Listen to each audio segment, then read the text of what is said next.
Hello and welcome to HDcast. I'm your host, Butch Hill, and we are sitting here with Lucas Deal. Lucas is with Rand O'Reilly Truck Parts and Service magazine, and we're at the HDAW show at 2022, and they also do the Distributor of the Year, and it went off this morning, so cat's out of the bag, and why don't you tell them who won? Yeah, the 20th annual TPS Distributor of the Year was announced this morning. Midwest Wheel Companies was the winner. They are a multiple winner. They have won before. We had 5 great finalists in addition to Midwest Wheel. We had Mutual Wheel Companies, we had Weldon Parts, we had Covington Heavy Duty, and we had Lasco Heavy Duty. So 5 really great distributors. We're really glad to have those 5 distributors in the program. And our sponsors, CVSN is a gracious sponsor. Additionally, we have Premier Manufacturing and Minimizer from High Bar Brands. We have Meritor, we have Carmack, and we have Interstate Billing Service. And they've been really strong supporters of the program over the years, and we were just glad to be able to recognize those 5 wonderful businesses this year for what they've done for the industry, what they do for their customers, and how they've withstood such a unique last two years. Well, I know everybody's always every year looking forward to find out who the Distributor of the Year is, and thanks for you guys doing that. It's an awesome deal. Yeah. Let's talk a little bit about anything hot going on in the industry outside of Distributor of the Year. What's going on? What's hot? Parts.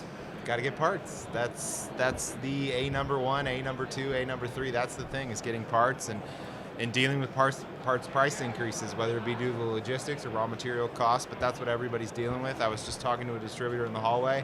I said that the terrible part is you can't find parts. The great part is everybody has the same problem, so your situation is not unique, and customers are not taking it out on you if you don't have parts, because if you don't have it, nobody has it.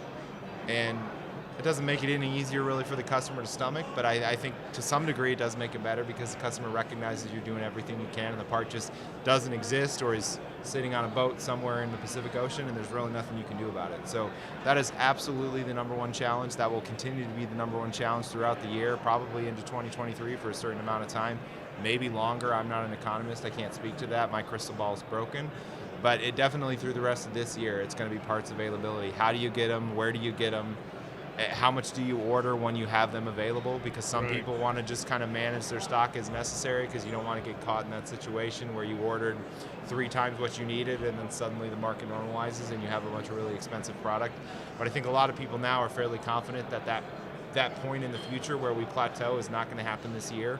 So a lot of distributors I'm talking to are trying to kind of load up a little bit, and they'd rather have the parts available now at price X than wait 3 months to have to order them at price X plus 10%.